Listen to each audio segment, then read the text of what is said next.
que nous puissions rentrer dans l'ambiance, dans le bain, et nous puissions sortir un peu dans la chaleur, la fatigue, tout cela. Amen, amen. Pasteur André, est-ce qu'on peut faire un peu pour le service?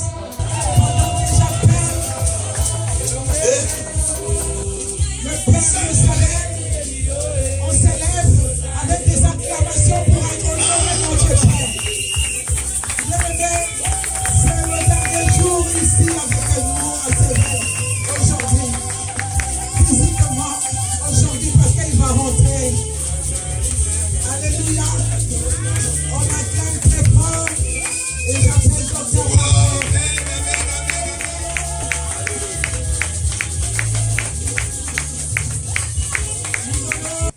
Nous réalisons encore ta sainte présence parmi nous, sachant que c'est toi qui es Dieu, qui ne mérite pas seulement nos honneurs, notre adoration, mais qui mérite aussi notre attention pour que ta main puisse agir. Seigneur, merci d'être là encore pour nous et avec nous. Voici mon frère, voici ma soeur. Viens, Éternel, nous révéler ta pensée et nous communiquer la vie. Tire gloire au-delà de tout, car nous te prions, Père Saint, avec action de grâce, au nom puissant de Jésus. Amen. Amen. Amen. J'aimerais nous inviter à lire la parole de Dieu. Nous prenons nos Bibles dans le livre de Juges, chapitre 15, 18 à 19. Pressé par la soif, il invoqua l'Éternel et dit: c'est toi qui as permis par la main de ton serviteur cette grande délivrance. Et maintenant mourrai-je de soif et tomberai-je entre les mains des incirconcis? Dieu fendit la cavité du rocher qui est à Léchi et il en sortit de l'eau. Samson but, son esprit se ranima et il reprit vie. C'est de là qu'on a appelé cette source En-Hakkore. Elle existe encore aujourd'hui à Léchi. Amen. Shalom, shalom. Nous bénissons encore le Seigneur pour cette occasion que nous avons de nous retrouver et de partager la parole du Seigneur.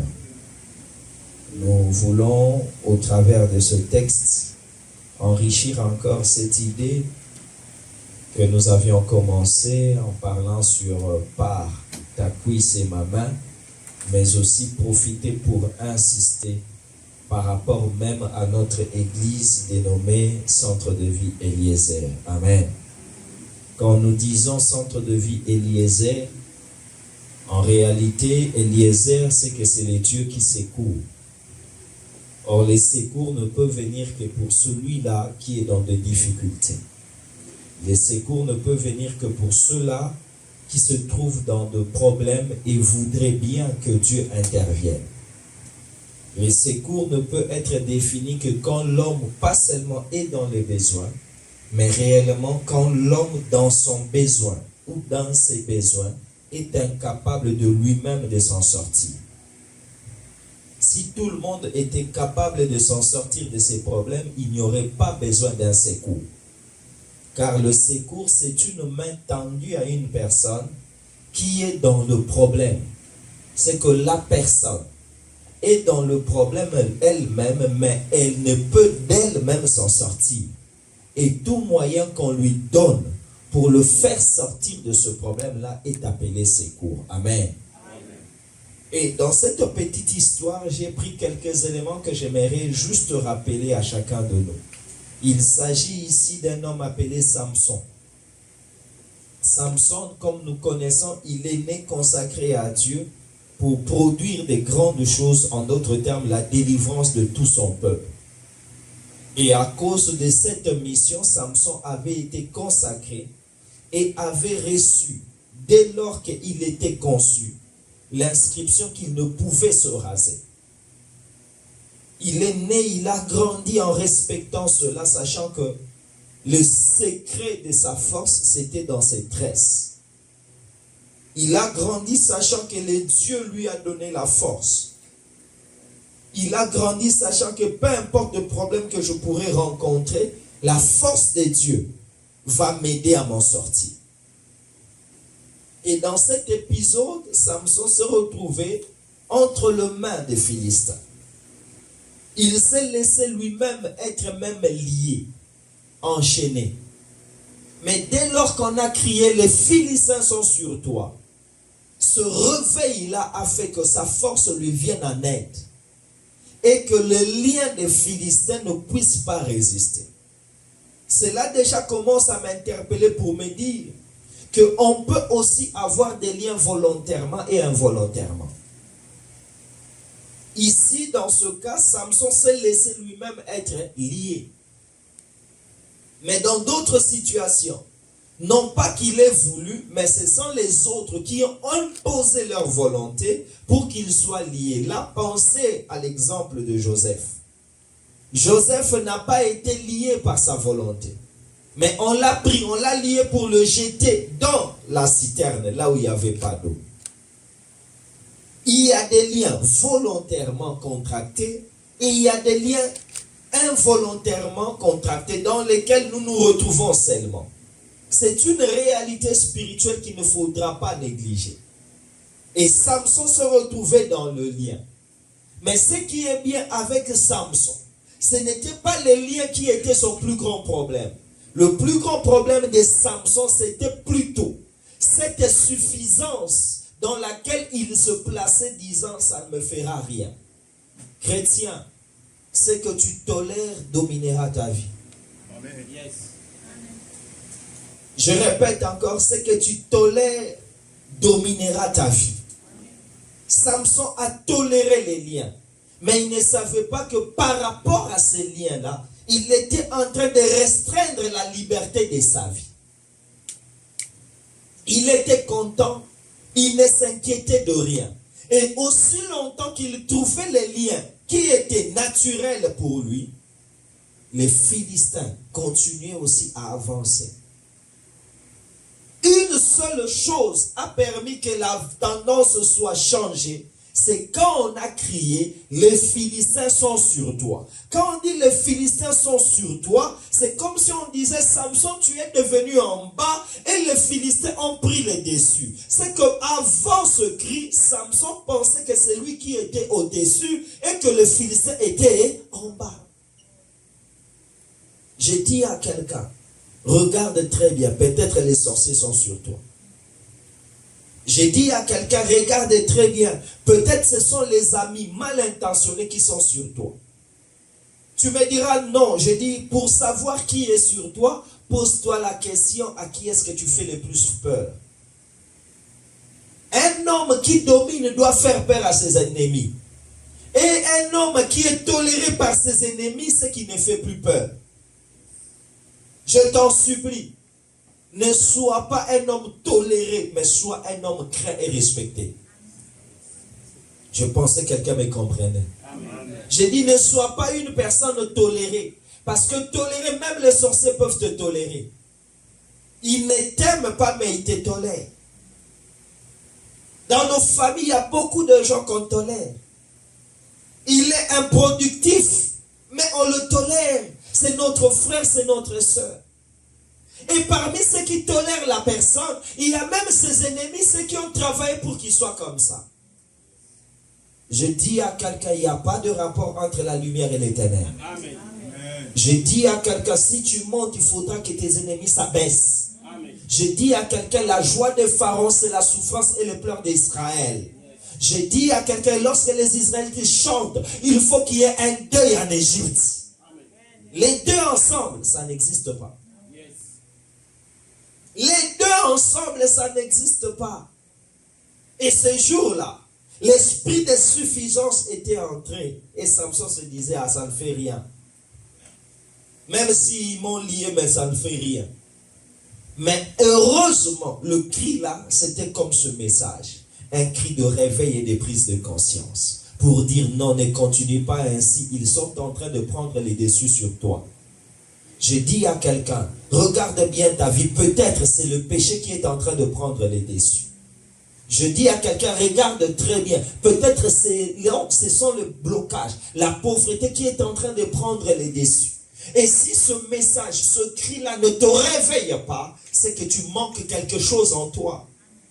L'Esprit de Dieu ne peut jamais être à l'aise dans la vie d'une personne qui est elle-même enclavée dans des problèmes. J'ai vu Paul marchant sur Athènes et n'est pas mangé. J'ai dit à Paul, pourquoi tu ne manges pas? Tu es dans un programme de jeûne, il dit non. J'ai dit, mais qu'est-ce qu'il y a? Tu as un problème d'appétit? Il dit non. J'ai dit, quel est le problème? Il dit, dans mon cœur, je sens un bouillonnement. Chaque fois que je vois les idoles, je ne suis pas à l'aise. J'ai dit à quelqu'un, regarde ta vie, peut-être il y a des idoles. Regarde ta famille, peut-être il y a des autels démoniaques. Regarde ton travail, peut-être il n'y a que de blâme, des sanctions. Il faudra que le Saint-Esprit en toi puisse se révolter. Ce cri-là, les Philistins sont sur toi, a réveillé Samson. C'est dont tu as besoin, pas d'abord d'une prière forte, mais d'abord d'une conscience forte. Je pensais que j'expliquais à quelqu'un. C'est dont tu as besoin, ce n'est pas d'abord d'une imposition de main, mais d'abord d'un cœur qui s'est réveillé. Et le réveil intérieur vient par la parole. Le réveil vient par un message clair. Le réveil vient par cette puissance qu'est l'évangile. Les Philistins sont sur toi. Aujourd'hui, je ne parle pas de Philistins. Je dis la sorcellerie domine sur toi. Je dis à quelqu'un la pauvreté domine sur toi. Je dis à quelqu'un le péché domine sur toi. Réveille-toi. Ne reste pas comme ça. Ne te complais pas à dire, bon, ça ne fait rien, moi j'ai Jésus. Non. Et Samson va se réveiller. Lorsqu'il se réveille, c'est que j'aime. La Bible dit, les liens eux-mêmes se sont défaits. C'est que j'ai compris. La première et la plus grande délivrance, c'est ta conscience. Amen. Amen. Amen. Il y a beaucoup de gens qui ne sont pas bloqués. Mais dont la conscience étant bloquée, ils sont incapables de faire quelque chose. Est-ce que je parle à quelqu'un? Il y a des gens que le diable n'est pas plus puissant dans leur vie. Mais le problème, leur peur donne la victoire à leurs ennemis. Laisse-moi te dire, tu peux prendre cette porte fermée à clé. Et tu places un enfant ici. À chaque fois qu'il vient, il bouge la serrure, il trouve que c'est fermé. Il trouve que c'est fermé. Un jour, tu enlèves la clé, tu ouvres, mais tu laisses la porte dans cette position. Cet enfant aura du mal à venir même essayer. Alors que la porte est déjà ouverte. Mais pourquoi il ne vient pas? Parce qu'il est habitué à ce que la porte reste fermée. Je dis à quelqu'un, essaye encore, parce que Jésus a ouvert. Je dis à quelqu'un, essaye encore, parce que la porte n'est pas bloquée. Je dis à quelqu'un, essaye encore, parce que Jésus a tout accompli à la croix. Ce qui était hier n'est pas aujourd'hui. Seul Jésus demeure. En dehors de Jésus, ta pauvreté doit finir. En dehors de Jésus, ton problème doit finir. En dehors de Jésus, ta maladie doit finir. En dehors de Jésus, il faut qu'il y ait changement. Au nom de eux. Les Philistins sont sur toi. C'était un message de réveil. Et Samson n'a pas supporté ce message, alors que d'autres étaient en train de supporter. D'autres étaient à l'aise. D'autres donnaient rendez-vous au diable le dernier jour. J'ai dit, ne lui donne pas rendez-vous au dernier jour, parce que c'est déjà le temps de marcher sur lui. C'est déjà le temps de dominer sur lui. C'est déjà le temps de transformer. Ma Bible me dit, lorsqu'on cria et qu'il se réveilla, il comprit qu'il était en face des Philistins. Alors il commença à le frapper avec la mâchoire d'âne. Il le tua. Lorsqu'il finit de les tuer, c'est là où je retrouve mon message. La Bible dit ceci. Maintenant, après la victoire, Samson fut pressé par la soif. Réfléchis avec moi. Le grand vainqueur des Philistins pressé par la soif, j'ai dit oui. Tu peux faire de grandes choses et être bloqué par des petites choses. Amen. Je dis à quelqu'un, Tu peux réaliser de grandes choses et être incapable de faire avancer les petites choses.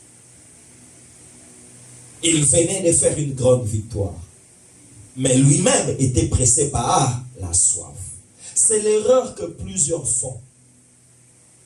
De mesurer, d'évaluer leur vie par rapport aux victoires. Parce qu'en réalité, ce n'était pas la victoire de Samson, c'était la victoire de Dieu en Samson. Dieu t'utilise, c'est autre chose. La soif, c'est autre. Dieu peut faire des choses, non pas par ta prière à cause de ceux qui te regardent. Dieu ne t'a pas protégé parce que tu as prié, parce que tu t'es converti avant de commencer à prier. Alors quand tu étais païen, qui te protégeait? Est-ce une raison de se dire Dieu fera le reste? Non! Fais la différence entre les victoires avec la soif. Pourquoi d'abord Dieu donne à Samson la victoire? Il donne d'abord la victoire à Samson à cause de son peuple. Dieu fait beaucoup dans nos vies à cause de personnes qui dépendent de nous. Maman, jusque-là, Dieu te protège parce que tu prends soin de ces enfants-là. J'ai dit à quelqu'un, jusque-là, ce travail-là continue parce que dans ce travail, Dieu prend les dîmes et les offrandes pour soutenir son œuvre. J'ai dit à quelqu'un, si Dieu continue à te protéger, c'est d'abord pour son peuple. Mais il n'y a pas que le peuple. Deuxièmement, pourquoi la victoire? Dieu donne la victoire pour honorer l'onction qu'il a mis en Samson. Frère, laisse-moi te dire, si tu as quelque chose, sache-le, crois-le, retiens-le. C'est un élément d'alliance entre toi et Dieu. Dieu fera certaines choses à cause des choses qu'il a placées en toi. C'est pourquoi j'aime dire aux gens, dès lors que tu n'as pas découvert le don que Dieu a placé en toi, tu seras une personne malheureuse. Dès lors que tu n'as pas compris ce que Dieu a mis en toi, tu seras errante comme la femme samaritaine jusqu'au jour où Jésus lui dira, si tu connaissais les dons de Dieu. Pourquoi Dieu agit en nous? À cause de ce qu'il a mis en nous. J'aimerais dire à quelqu'un, l'homme le plus riche du monde n'est pas celui qui a le plus étudié. J'aimerais dire à quelqu'un, l'homme le plus prospère de ta famille n'est pas nécessairement le plus intelligent. Mais pourquoi Dieu le fait prospérer plus que les autres? Peut-être à cause de son cœur. Peut-être à cause de la grâce qu'il a de toucher plus de moyens. Pense à Matthieu 25, lorsque Jésus appelle 3 serviteurs. Il donne à l'un 5 talents. Il donne à l'autre 2 et au dernier 1 talent. On précise dans la Bible, à chacun selon sa capacité. Et non à chacun selon ses mérites parce qu'il n'avait même pas travaillé. Il y a des choses que Dieu nous a données gratuitement. Et à cause de cela que Dieu fait certaines choses. J'ai dit à quelqu'un, je répète à quelqu'un, l'airbag ne t'a jamais protégé. Mais c'est le don de Dieu qui t'a protégé pendant cet accident. Je dis à quelqu'un, ce ne sont pas les antibiotiques qui t'ont épargné du Covid. Mais c'est le don de Dieu qui a voulu que tu ne t'arrêtes pas encore. Je dis à quelqu'un, à cause de la mission, Dieu n'a pas permis que le cancer t'emporte. À cause de la mission, Dieu te réveille encore chaque matin. À cause de la grâce du don et de la mission, Dieu te donne des victoires. Dieu nous donne des victoires à cause de son peuple. Dieu nous donne des victoires à cause de ce qu'il a mis en nous. C'est ainsi que les Philistins ont été tués. Mais juste après cette victoire, Samson ressentit la soif. C'est là où je suis. Peu importe les statuts et les positions que Dieu peut nous donner, chacun de nous a la soif. Et la soif, ce sont les besoins personnels que tu as, que tu ne peux nier. Tu peux même cacher devant les gens, mais tu ne peux jamais nier ça en toi. C'est ça la soif. Et si nous venons à l'église, ce n'est pas pour des victoires, c'est à cause de la soif. C'est lui qui vient à l'église pour les victoires. Il pensera toujours, pour avoir des victoires, il faut une équipe forte. Il cherchera une église très forte selon lui. Mais celui qui vient pour la soif, il vient seulement pour boire. Yes. Amen. Amen. pressé par la soif. Mon message insiste pour dire même Samson a soif. Et quand je lis ce texte, même Jésus me dit, même moi aussi j'avais soif. J'ai pas eu la chance d'avoir de l'eau. La femme samaritaine m'a refusé parce que je suis juif. Les soldats m'ont privé, c'est toi me donnant le vinaigre. Pourquoi j'irai chez les nations pour avoir à boire? Je dis à quelqu'un, si Jésus a soif, tout le monde a soif. La soif, ce sont les besoins personnels que tu as. La soif, ce sont les aspirations que tu as en toi, pour lesquelles tu cherchais Dieu, pour lesquelles tu es venu. Et pressé par la soif, Samson dira, Seigneur. Alléluia. Amen. Samson dira, Seigneur. Écoute la prière.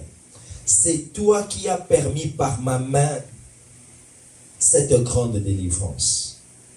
Maintenant, mourrai-je de soif pour tomber entre les mains des incirconcis? Dans cette prière de Samson, je trouve qu'il cherche un secours. Il cherche ses vins. Alléluia. Amen. Il cherche quoi? Un secours. Quand tu es dans le besoin, ne t'entête pas, mais tourne vers un Dieu. Amen. La pierre de secours existe. Amen. Quand tu te trouves dans des problèmes, ne te révolte pas. Crois-le, il y a un Dieu qui a tout prévu. Quand tu te retrouves dans nos problèmes, sois tranquille, aie confiance en Dieu et suis ses préceptes et ses principes, tu trouveras la solution. La Bible dit, pressé par la soif. Alors il invoqua l'Éternel. Il dit, Seigneur, écoute sa prière qui comporte seulement deux parties. Ce sont les deux parties qui constituent aussi mon message. Tu as fait ceci. Pourquoi me laisserai comme ça? Il y a des choses que Dieu a fait avec chacun de nous. Que celui qui n'a pas de témoignage de Dieu lève la main, il n'y a personne. Parce qu'il y a des témoignages, même quand on ne connaît pas le Seigneur, il y a des témoignages. Le fait de rester vivant, c'est déjà un témoignage. Le fait d'être différent de l'autre, c'est déjà un témoignage. Tu as bénéficié de grâce que Dieu t'a faite sans te demander au préalable quelque chose. À cause de cela, j'ai dit, Dieu a déjà fait. Il y a de ceux qui viennent à l'église et qui disent, si Dieu me fait quelque chose, il l'a déjà fait. Il l'a déjà fait. Bien-aimé dans le Seigneur, il l'a déjà fait. Il y a de ceux-là qui s'attendent à dire, si Dieu me bénit, j'embellirai notre salle. C'est bien, mais il avait déjà fait. Même si ce n'était pas le montant pour embellir la salle, au moins c'était le montant pour ajouter un micro. Tu as déjà fait. J'aimerais dire à quelqu'un, Dieu a déjà fait. Le simple fait que tu sois vivant. Tu as des témoignages de ces dieux-là. Tu sais comment il a combattu pour toi. Tu sais combien il t'a secouru. Maintenant, il dit, maintenant je suis d'accord que tu as fait. Mais maintenant, me laisseras-tu aussi avec la soif? Samson m'explique clairement ceci. Si Dieu te donne 1000, c'est qu'il ne peut pas te refuser 300. Parce qu'il t'a donné plus que ce que tu demandes. Si tu as opéré une grande délivrance, tu ne me priverai pas de l'eau. À la fois, je te parle de la soif, à la fois, j'aimerais te dire, l'eau que tu as besoin, l'eau que tu recherches n'est rien par rapport à ce que Dieu a déjà fait. À cause de cela, ne perds pas confiance. J'aimerais dire à quelqu'un, il y a des Maccabées plus riches que toi. Il y a des cadavres plus riches que toi. Mais ils ne pourront plus jouir de leur argent. C'est que l'argent ne vaut pas le souffle de vie. C'est que le jour où ces grandes personnalités mouraient, Dieu leur privait le souffle de vie et te le donnait. Quand il te le donnait, c'est qu'il t'a vu plus important qu'eux. Alors ne dis jamais, Seigneur, je suis le malheureux de tous, parce qu'il t'a donné ce que ceux que tu envies n'ont pas eu. J'aimerais dire à quelqu'un, On l'appelle sentinelle, mais un jour, la Bible est là, on n'aurait plus que le roi de son royaume. Il s'appelle chien. On l'a dit, chien vaut mieux qu'un chien vivant qu'un lion mort. Alors que le lion, c'est le roi. Mais comment on peut préférer une sentinelle qui aboie quand il y a un voleur par rapport au roi qui rugit au devant de qui tout le monde se tait à cause du souffle de vie. Seigneur, et maintenant, mais laisseras-tu comme ça? Il dit, non, je t'ai déjà donné 1000. Cela veut dire pour le 300, il suffit seulement de me rappeler. Il suffit seulement de me rappeler. Je t'avais déjà donné 1000. Il suffit de me rappeler. Je t'ai donné mon nom. Je ne te priverai pas ma chemise. Je t'ai donné déjà la vie. Je ne te priverai pas des beautés de la vie. Amen. Et Samson dit, mais laisseras-tu comme ça? En ce moment-là, en demandant les secours, voici la solution que Dieu lui a donnée et qui constituera pour nous aussi à la fois une démarche pour l'Église et une vision. Dieu fendit la cavité du rocher qui est alléché et il en sortit de l'eau. L'eau qu'il cherchait était où? Dans le rocher. Je pose la question. Est-ce que Samson, là où il cherchait l'eau, il a vu l'eau venir? Non. C'est que Samson est allé vers le rocher. Et c'est le rocher qui s'est fendu. Lui, il a pris l'eau. Mais ce rocher-là, c'est qu'il existait déjà avant qu'il ait soif. Mais il n'a pas bu. Pourquoi? Parce qu'il ne comprenait pas le mystère du rocher. Ma soeur, mon frère, tout ce que tu cherches est à côté de toi. Mais le seul problème, tu dois avoir la révélation. Je n'aime plus dire à ce Seigneur, donne-moi. Je lui demande où se trouve. Parce que tout ce que je cherche existe là. J'ai compris que ma vie n'est que comme ce micro qui est sans fil. Ce micro que vous voyez est relié à cette table de mixage. Mais au moyen des ondes. Et toi, quand tu regardes, tu ne vois pas de fil. C'est pourquoi on l'appelle micro sans fil. Mais le seul problème, il doit être allumé pour être connecté par rapport à son émetteur. Je sais que tel que je suis là, tous ceux dont j'ai besoin sont connectés à moi par des émetteurs. Je dois tout faire pour être allumé et rester dans la zone de réception. Ta zone de réception, c'est peut-être cette église. Reste là, on te captera. Reste là, on te localisera. Reste là, tu auras cet enfant. Reste là, tu auras ce dont tu as besoin. Chaque secours est attaché à une adresse. Tu veux le secours d'un médecin? L'adresse, c'est l'hôpital. Tu veux le secours d'un mécanicien? L'adresse, c'est le garage. Tu veux le secours des dieux? L'adresse, c'est l'église. Seigneur, me laisseras-tu comme ça? Il dit, non, il y a un rocher. J'ai dit, Seigneur, pourquoi le rocher? Il dit, mais toi, tu n'apprends pas pourquoi. Tu oublies que tes pères, en marchant au désert, ont marché aussi avec le rocher. Et quel est l'enseignement que j'ai tiré? Le rocher, humainement, ne peut pas donner de l'eau. Dieu cache ce dont on a besoin dans des circonstances apparemment qui ne peuvent pas nous bénir. Je répète, Dieu prend l'eau que nous cherchons. Il cache ça dans le rocher. Le rocher, c'est dur. Le rocher, on ne l'aime pas. Seul le constructeur cherche le rocher. Même dès lors, il prendrait le rocher, il devrait le tailler.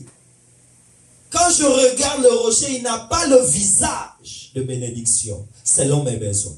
Mais Dieu dit, c'est ça l'enseignement. C'est ça l'école à laquelle je t'appelle. C'est peut-être une personne à caractère difficile, mais en lui, il y a ta bénédiction. C'est peut-être une personne à langage difficile comme Moïse qui bégayait, mais en lui, il y a la parole de vie. C'est peut-être une personne difficile de caractère, éloignée de toi, mais en lui, il y a la bénédiction pour toi. C'est peut-être une personne dont les comportements, les attitudes, les coups ne sont pas en rapport avec ce que que toi tu cherches, mais c'est lui que Dieu va utiliser pour toi. Je dis à quelqu'un, c'est lui qui a sauvé l'humanité avec tous les signes d'un homme irresponsable. Il a abandonné sa mère et ses frères alors que son père était mort. Il ne s'est pas marié à l'âge de 30 ans alors que tout le monde se mariait bien avant. Il n'avait ni maison ni adresse alors qu'il avait un peu de moyens. Tous ces éléments me poussaient à ne pas lui faire confiance. Mais j'ai compris que ce n'était qu'un rocher. Je n'ai pas regardé à la forme physique. Je n'ai pas regardé à la forme extérieure. J'ai compris qu'en lui il y avait de l'eau. J'ai cru en lui qui s'appelle Jésus-Christ et il m'a pardonné de péché. Il m'a guéri de ma maladie. Il a restauré mon âme. Il a écrit mon nom dans le livre de vie. C'est pourquoi je dis à quelqu'un, ne regarde pas le rocher. Il y a de l'eau dedans. Dieu est un Dieu de principe.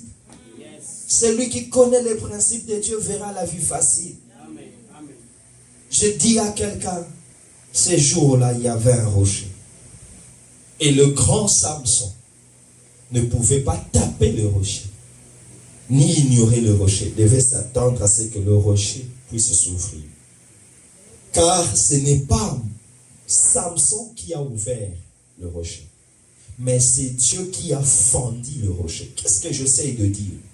Il y a de ceux qui viennent à l'église et pensent que le pasteur, la prophétesse doit être un marabout. Depuis que je lui ai posé mon problème, je ne trouve pas de solution. Le rocher attend que Dieu puisse me fendre. Est-ce que je parle à quelqu'un? J'ai dit le rocher attend que Dieu puisse quoi? Me fendre. Alors sortira quelque chose. Bien aimé, je connais un témoignage d'un grand homme de Dieu. Il est aujourd'hui dans la gloire du Père. Un jour, il vivait avec des gens autour de lui. Dieu l'utilisait puissamment. Mais il y avait un collaborateur qui avait un problème à la maison, qui restait comme ça. Il commençait à murmurer. Alors un jour, ils marchaient ensemble. Il murmurait dans son cœur. Et l'homme de Dieu se tourna et lui dit, il appela par son nom. Moi, je ne guéris pas. Mais Dieu guérit. Et Dieu a entendu, ne continue pas à murmurer. Dieu sait pourquoi il va faire.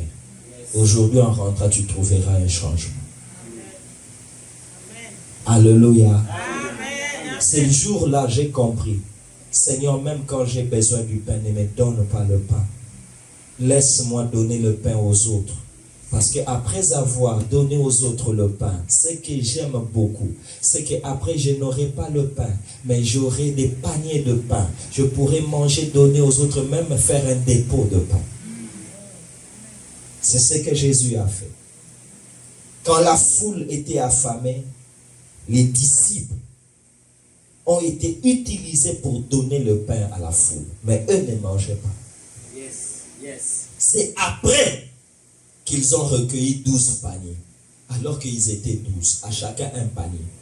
Alors que ceux à qui on donnait, ils n'avaient droit que de manger. Mais eux avaient le droit de manger et d'emporter. Je répète à quelqu'un, moi j'emporterai. Je dis à quelqu'un, moi j'emporterai. Je dis à quelqu'un, moi j'emporterai. Et pour emporter, sois patient, laisse les autres se servir. Amen, amen, amen. C'est pas toi qui ouvres la cavité du rocher. C'est Dieu qui fend le rocher. Samson, ce jour-là, a bu. Son esprit s'est ranimé. On appelait cela haine à Corée. Les dieux qui m'ont entendu lorsque je l'ai appelé, les dieux qui m'ont secouru dans mes problèmes. Mais qu'est-ce que j'essaie de dire à quelqu'un? Quel est mon message de cet après-midi? Qu'est-ce que j'aimerais que tu retiennes? Que tu retiennes qu'il y a toujours un rocher placé, mais c'est ta position face au rocher qui est très importante. Car le rocher conjugue deux verbes. Il brise et il écrase. La Bible dit ceci, j'ai mis une pierre à Sion. Celui sur qui la pierre tombera sera brisé. Mais celui qui tombera sur la pierre sera écrasé. Qu'est-ce que ça veut dire? Le brisement, c'est quand Dieu te donne la forme pour être encore meilleur. C'est ça le brisement. Mais l'écrasement, c'est quand tu résistes à Dieu et Dieu commence maintenant à t'humilier parce que tu es en train de te rébeller par rapport à son autorité. Yes. Tu n'as pas besoin d'être écrasé. Laisse-toi être brisé. Yes. Yes. Le rocher est là, mais es-tu de ceux qui sont écrasés ou de ceux qui sont brisés? Nous venons prier sous la chaleur. Aux heures d'après-midi, peut-être certains voudront être en famille. Mais c'est un moyen que Dieu nous brise aussi. Yes. Yes. Nous avons certaines choses que nous manquons. Mais c'est un brisement des dieux. Une gloire sans formation se perd toujours. Je répète, une gloire sans formation se perd toujours. Dieu a disposé une gloire. C'est à cause de cette gloire qu'il est en train de te former. C'est à cause de cette gloire qu'il veut que tu sois brisé. Sois en bonne posture devant le rocher. Et Dieu te bénira. Lis avec moi ce dernier texte et je vais m'arrêter là. Daniel chapitre 2, le verset 34. La Bible déclare, tu regardais. Lorsqu'une pierre se détacha, sans les secours d'aucune main, c'est comme si on me disait, ça n'a jamais été, ça ne sera jamais ta main qui déclenchera les secours de Dieu. Mais c'est lui-même qui se décidera d'intervenir dans ta vie. Mais le problème, quand il se décidera, seras-tu au poste? Seras-tu à ta place? Parce que les secours viendront. Mais les secours te trouvera où? Et j'ai vu une pierre qui s'est détachée sans les secours d'aucune main. Et cette pierre-là, qui s'est détachée sans les secours d'aucune main, elle est venue. Elle a fait quoi? Frappa les pieds de fer et d'argile de la statue et les mit en pièces. Ici, on parle d'une statue qui représentait pratiquement le royaume, l'autorité, le régime de l'Antichrist. Mais si je dois prendre ce message et l'appliquer d'une manière individuelle, cette statue représente l'autorité du diable dans ta vie et dans ta famille. Yes. De génération en génération, nos vies sont soumises à une autorité en forme de condamnation, en forme de règne des ténèbres, en forme des œuvres infructueuses de la chair, en forme de totems, de liens. Ça constitue un régime. Mais ce régime-là, en venant au Seigneur, il faudra que la pierre se détache pour l'écraser. Yes. Les Français ont leur statut. Les Congolais ont leur statut. Les Guinéens ont leur statut. Les Sénégalais ont leur statut. Mais toutes ces statues, aucune n'est belle n'est bonne. Toutes doivent être brisées par la parole de Dieu. Car seul le royaume de Dieu va être dominé. Seul le royaume de Dieu va s'imposer. Ces statues sont décrites en forme de totem. Chaque nation a son totem. Nous sommes dans le pays du coq. La France, c'est le coq. Voilà la statue de ce pays. Et quand on va en profondeur en parlant du coq, ce n'est que le cocorico, le bruit. Mais avec un esprit d'éparpillé. C'est ça la philosophie. Mais les États-Unis, c'est un aigle. Il voit de loin, c'est vrai. Mais c'est un chasseur. Un aigle, c'est un chasseur. Et quand vous regardez leur totem, vous verrez un aigle avec, bien sûr, de flèches. Il parcourt le monde entier pour prendre ce dont il a besoin. C'est ça l'aigle. Il est capable de pêcher dans l'eau, de faire la chasse, mais d'habiter très très haut. Chaque nation a une statue. Chaque station a une statue. Mon pays, c'est un léopard. C'est la puissance, c'est vrai, mais dans un sens négatif. Le léopard n'attaque jamais de face. C'est un peuple qui ne s'assume pas. Yes. Cela ne fait pas partie de mon enseignement, mais je te montre seulement qu'il y a des statues. Ça, c'est sur le plan national. Mais sur le plan familial, dans votre famille, vous avez une statue. Chaque famille a une statue. Mais toutes ces choses ont besoin d'une pierre qui doit les briser pour faire élever le règne de Dieu, pour faire élever les promesses de Dieu, pour faire élever la gloire de Dieu. Sans le brisement de la statue, il n'y aura pas de gloire. Et c'est pour ça que nous venons rechercher les secours de Dieu. Nous cherchons les secours de Dieu pour que Dieu intervienne. Mais la petite et la grande question, quelle position as-tu devant ce rocher? Quelle position as-tu devant ce rocher? Écrasé ou brisé? Pour être brisé, tu dois te soumettre. La parole de Dieu, c'est aussi un marteau. Un marteau, ce n'est pas une fourchette. Ce n'est pas une cuillère. Parce que plusieurs viennent pour se servir. Mais nous venons pour être taillés. Laisse-moi te dire, nous venons pour être taillés. J'aimerais dire à quelqu'un, celui qui est en train de te coiffer peut le faire en mangeant. Mais toi ne mange pas. Mais après, toi tu seras bien vu que lui qui t'a coiffé.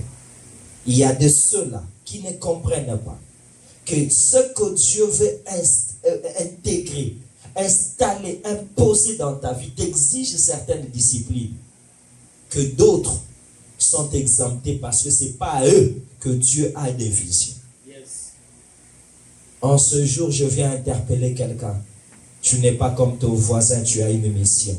Arrange-toi face au rocher. Aujourd'hui, je viens interpeller, voire même appeler quelqu'un pour lui dire, tu n'es pas comme les frères de ta famille. Sois différent parce que le rocher attend de toi quelque chose. Quand eux prendront les agneaux, vont les tuer pour manger avec les amis, toi ne le fais pas. Tu es Joseph. Tu dois savoir entretenir le troupeau de papa. Parce que demain, Dieu t'élèvera et on comptera sur ton élévation par rapport à ta fidélité à garder même les petites choses. Ce soir, je dis à quelqu'un, il y a un rocher. Ce rocher-là t'exige une bonne position.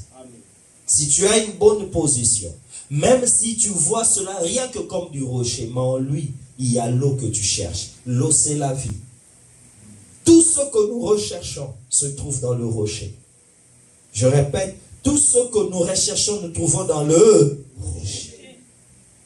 Ce soir, j'aimerais que ma petite prière soit une interpellation, mais aussi un engagement. C'est facile de venir prier et qu'on prophétise sur toi. Je peux le faire même maintenant. Mais le problème, si tu ne prends pas une bonne orientation, tu auras de problèmes. L'église du Seigneur aujourd'hui, c'est comme des gens qui ont des véhicules avec du carburant, qui sont très contents parce que ça roule. Mais moi, quand je les regarde, je dis, le problème, c'est pas que tu roules. Mais en regardant le GPS, je dis, tu n'avances pas. J'ai pas besoin de rouler. J'ai besoin d'avancer par rapport à ma destination, par rapport à mon objectif. Et à cause de cela, je viens te dire, viens au Seigneur. Engage-toi et au Seigneur et à l'œuvre de Dieu. Engage-toi et Dieu te fera du bien. Engage-toi et Dieu t'ouvrira de portes. Engage-toi et Dieu fera beaucoup de choses avec toi. Mais j'aimerais te dire, arrange ta position devant le rocher. Yes. Arrange ta position devant. Ne dis pas, oh non, moi j'ai soif. L'eau que il y a dans le rocher, mais le rocher ne peut jamais faire jaillir l'eau si tu n'as pas une bonne position. J'aimerais dire à quelqu'un, Jésus n'est jamais entré chez Pierre pour guérir sa belle-mère. Jésus est entré chez Pierre seulement pour s'asseoir et parler avec lui. Et il est aussi entré pour manger. Quand Pierre recevait Jésus, c'était seulement pour faire du bien à Jésus. Mais c'est Jésus, quand il entre, il trouve qu'il y a un problème. Et qu'il a du mal à être bien servi parce que la belle-mère a la fièvre. C'est alors il menaça la fièvre chez la belle-mère avant d'être servi. reçois d'abord Jésus. Fais la volonté de Dieu. Et la volonté de Dieu enlèvera les embûches, enlèvera les ronces, enlèvera les épines, enlèvera le problème, te donnera la victoire sur tes difficultés, t'amènera encore très loin, afin de mieux servir encore Dieu. Ce soir, j'interpelle quelqu'un. Sével a besoin de toi. Jésus a besoin de toi. Tu as plusieurs raisons, je le sais. Mais tu n'as aucune raison d'être intérimaire dans le Seigneur. Dans le Seigneur, il n'y a pas d'intérimaire. Dans le Seigneur, il n'y a pas de réserviste. Dans le Seigneur, quand on le reçoit dans notre vie, c'est un CDI à vie. Et ce soir, j'aimerais qu'ensemble, nous puissions nous remettre au pied du Seigneur pour dire, nous aimerions qu'il y ait un avant 24 juillet et qu'il y ait un après 24 juillet. Je prierai que ce jour soit un jour qui mettra fin à certaines confusions et qui cela ouvre un nouveau vent, un nouveau départ pour l'Église, pour les vies et pour la vision. On acclame la parole du Seigneur.